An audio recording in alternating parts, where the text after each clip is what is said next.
We're all going to sing this over you guys, and I encourage you to just open up your hands and accept it. And as you're singing these words, think of people. As we're blessing you, may you bless others, and may it continue and continue and continue. Sing over your family, sing over your friends, sing over the ones that are lost. Accept this blessing. May His favor be upon you in 1,000 generations, and your family, and your children, and their children, and their children. May His favor be upon you in 1,000 generations, and your family, and your children, and their children, and their children. His favor be upon you in 1,000 generations, and your family, and your children, and their children, and their children. May His presence go before you, and behind you, and beside you, all around you, and within you. He is with you, He is with you in the morning.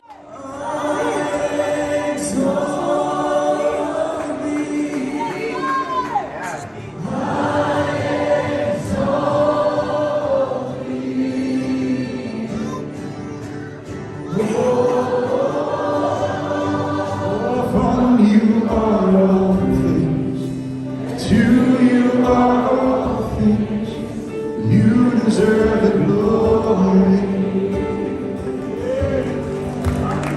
You are worthy of it all. You are worthy of it all. For from you are all things, to you are all things, you deserve the glory. I exalt you.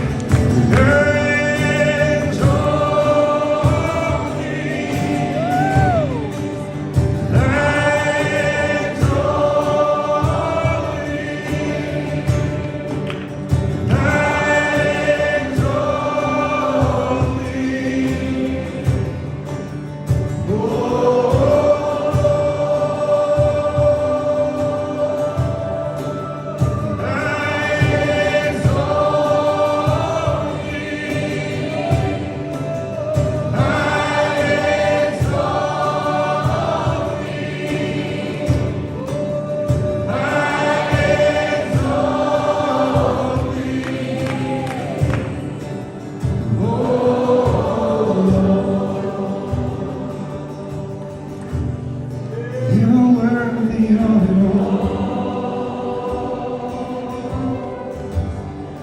You're worthy of it all. You are. For from you are all things, to you are all things, you deserve the glory. You're worthy. You are worthy of it all.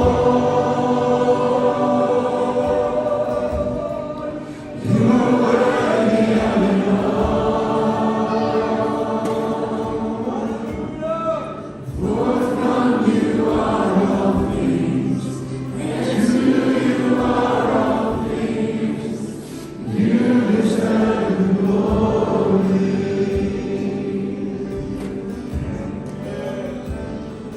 You are holy, holy, holy.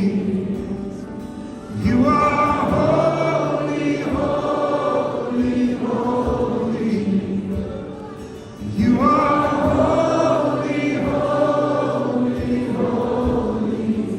And I want to sing you worthy. You are worthy, worthy, worthy.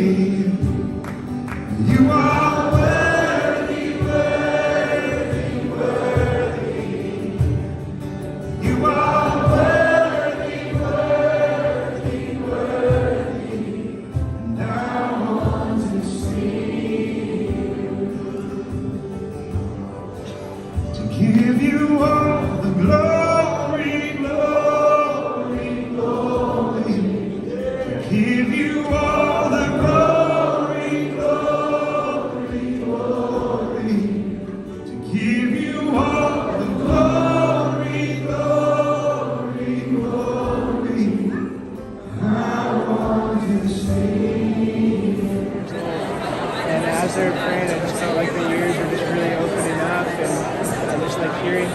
more clearly, and things are kind of amplified, and I feel like the ringing decreased a lot as well. And so just believing for full healing from that, and so thankful for people that just love you enough to war for you and keep praying until things get better. So thank you so much. If you're under 25 and anxiety or depression is your battle, Zoe is going to pray. Can you stand? Would you like to stand so we can pray for where you are?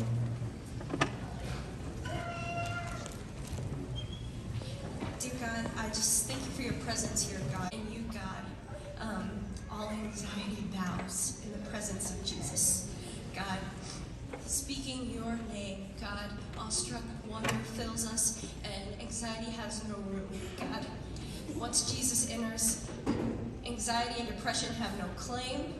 The grave has no claim. And God, you fill us with light. You fill us with peace. And God, I pray that you just remind my brothers and sisters that are standing, Father, of the community that surrounds them, God. The community that has been here weeping and praising your name for them, God. I pray that you remind them that they're not walking this journey alone, that there's those that have come before them, God, that are walking the same journey or have walked the same journey and have experienced peace from you, God. And I pray that you just remind them, God, that when their time comes and when they find deliverance in you, it's their turn to turn around, God, and give it to the next person in line, God, to walk with the next person, Father, to remind their brothers and sisters that this isn't the end, God, that when they feel like they can't catch a breath, when the waves are overtaking them, Father, that you are the one that raises your hand and says, peace, be still. God, you calm the waves. God, you calm the waves. You give us your breath. And I pray that, God, you just continue to just start a renewal of rest, God. As you bring healing, as you bring deliverance, God, remind us of rest. Father, remind us of your goodness and the rest we find in you, God. Remind us that when we truly lay everything at the foot of the cross, it has no power over us. God, that you speak deliverance over us, God. And when we speak your name, we are free. And I just thank you for your goodness and the work that you have done, God, and the work that you are going to do that we proclaim already, Father. And I just thank you for your faithfulness that you show time and time again, though we doubt, Father. You just continue to show up and be bigger than we thought you were. And I just thank you for being bigger than anxiety, for being bigger than depression, God, for being bigger than the worthlessness that we feel, God. God, thank you for reminding us of Genesis, God, the intimacy when you created man, Father. The intimacy of giving us your breath, Father, of giving us dominion over this earth, Father, of giving us choice and free will, God, for sacrificing your Son, knowing that we would not always choose you, God, but still doing it anyway. God, and I thank you for opportunities like this when we get to choose you back, God, publicly, in front of our friends, in front of our families, God, no matter what they think, God, we do it for you. It's in the mighty name of Jesus that we pray. Amen. Amen.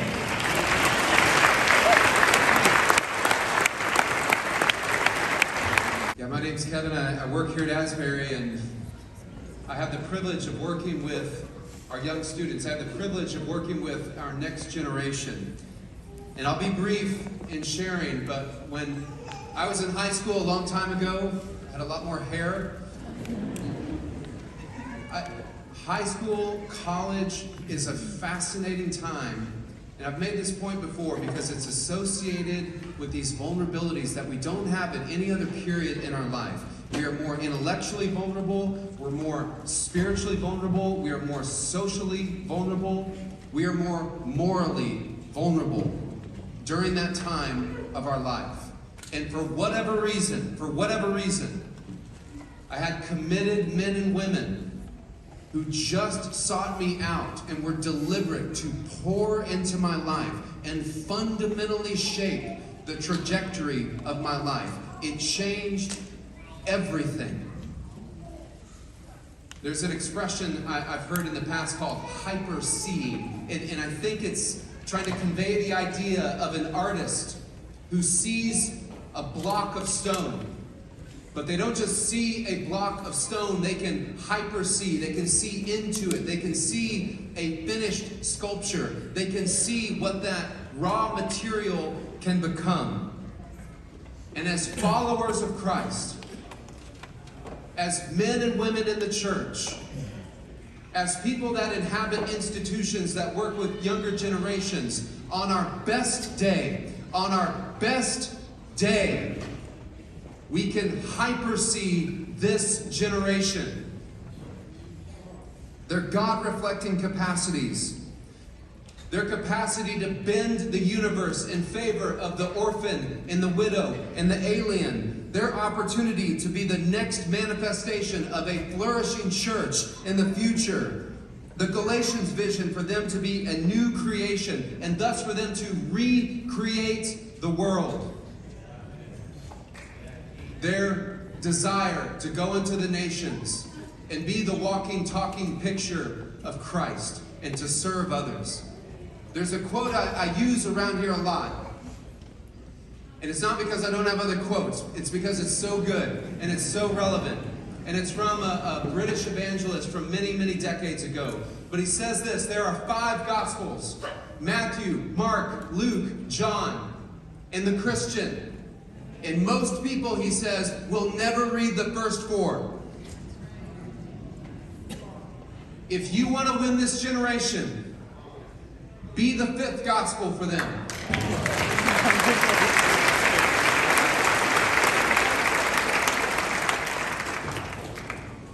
I'm challenging you and I'm challenging myself to be a walking, talking, living, breathing, daily manifestation of a new creation to this younger generation. Paul says, imitate me just as I imitate Christ. And Richard Foster 30 years ago said, there is no other evangelization. It's imitating Christ. This is my humble encouragement for us. It's my encouragement for me, for this generation. Because I believe in 2023, seeing really is believing.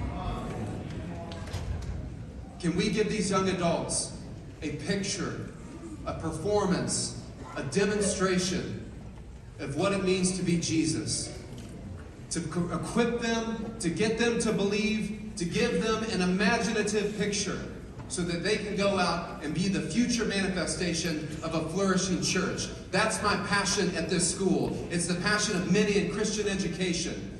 And what an incredible gift that would be if we could leave this space with that desire and that animation to go and do that for these young adults, because they will change the world. I believe it, for Jesus.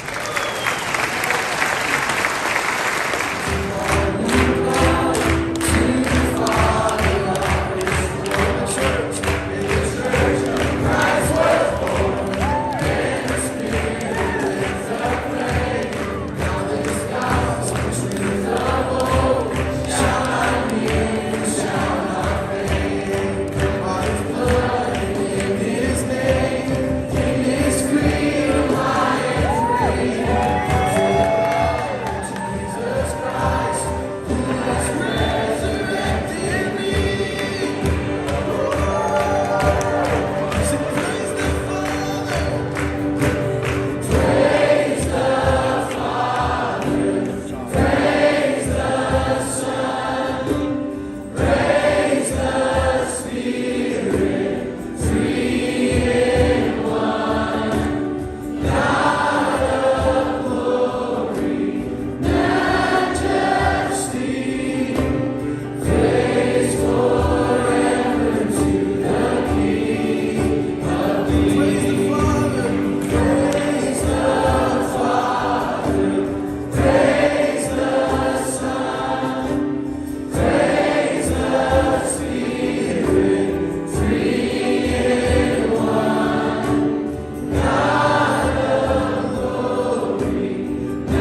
words